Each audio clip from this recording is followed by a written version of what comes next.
Bonjour, ici Blue Bullseye et bienvenue dans mon nouveau Let's Play. Ce sera un Let's Play d'un jeu particulièrement méconnu et que par contre j'ai beaucoup aimé au cours de mon enfance. En fait, le jeu il s'agit de Final Fantasy 3 sur la vieille Nintendo, donc ce n'est pas le Final Fantasy 6, ce jeu légendaire, ce n'est pas celui-là, c'est bien Final Fantasy 3 à la vieille Nintendo. C'est un jeu que moi j'ai découvert parce que j'avais beaucoup aimé le premier Final Fantasy 1 de la vieille Nintendo, mais malheureusement ce que j'avais pas aimé c'est qu'il fallait toujours rechoisir comment attaquer nos ennemis.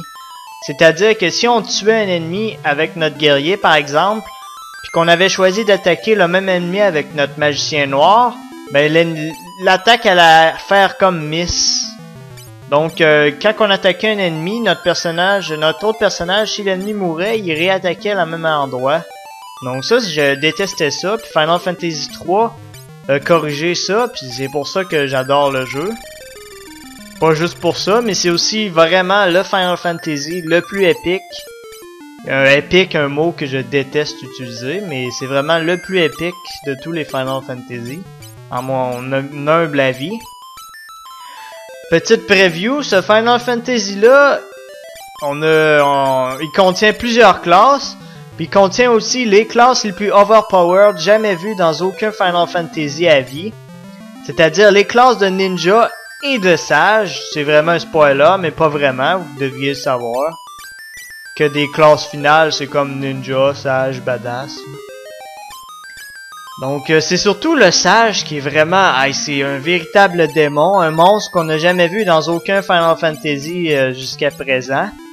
Le sage peut utiliser magie d'invocation, magie noire, magie blanche, peut utiliser les 8 niveaux de magie. Avant le sage, il y a 2 autres classes de magiciens, puis le sage il est complètement malade, il y a beaucoup plus de MP que les magiciens. Donc c'est vraiment une classe extrêmement puissante puis très fun à jouer. C'est du genre on peut attaquer les random encounters avec plein de magie, puis on manquera jamais de magie. Mais ça c'est à toute fin du jeu, c'est pour ça que c'est super épique. Ça a une grande différence avec le 3 sur DS, parce que le 3 sur DS, même les classes à la fin sont pas si bonnes que ça. Donc si vous voulez l'expérience authentique puis le fun, prenez Final Fantasy 3 sur vieille Nintendo. C'est aussi le meilleur RPG 8 bits aux côtés de Phantasy Star 1 ainsi que Dragon Quest 4. C'est aussi personnellement dans la série Final Fantasy, c'est mon favori et oui, c'est mon préféré. C'est pas le meilleur du niveau storytelling puis personnage charismatique, c'est très probablement le 6. Le 6, j'en parlerai pas, tout le monde en a déjà parlé, c'est littéralement le meilleur RPG de tous les temps, à côté de Chrono Trigger. Le 5, lui, à côté, c'est mon second favori, c'est mon Final Fantasy, niveau gameplay, c'est mon favori en tout cas. Mon préféré, c'est bien le 3, mais niveau gameplay, c'est le 5. Le niveau classique, je dirais le 4 c'est le plus classique, c'est vraiment c'est le premier où c'est qu'il y a des personnages en tant que tel, c'est le Final Fantasy le plus Final Fantasy, c'est le 4. Il est encore plus Final Fantasy que le 1.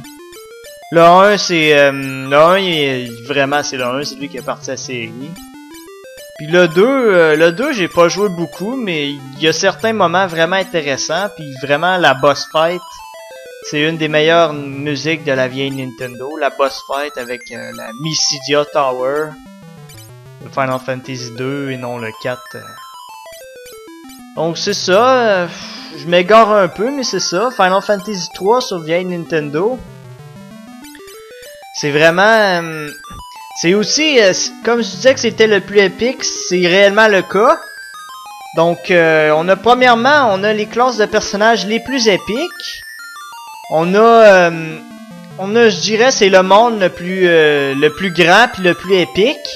Ah merde, on a un continent flottant. On a le airship le plus gros jamais vu dans aucun Final Fantasy.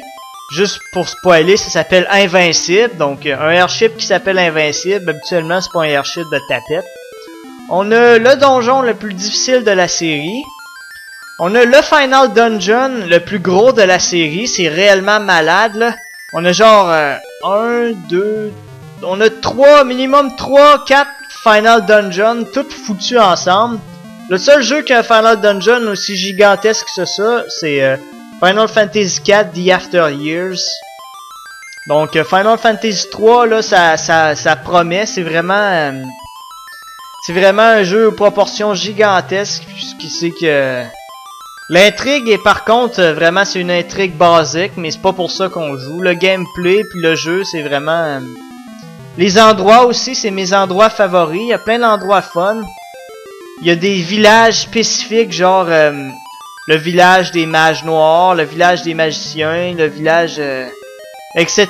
Il y a des villages regroupés par classe, c'est vraiment intéressant. C'est aussi le jeu qui introduit les Moogle, qui introduit le changement de classe qui est repris dans certains Final Fantasy. C'est le jeu... C'est ça, il jette les bases pour les classes, puis il jette les bases pour les autres jeux de la Super Nintendo. Donc pour moi, c'est un gros classique qui a malheureusement pas été très connu.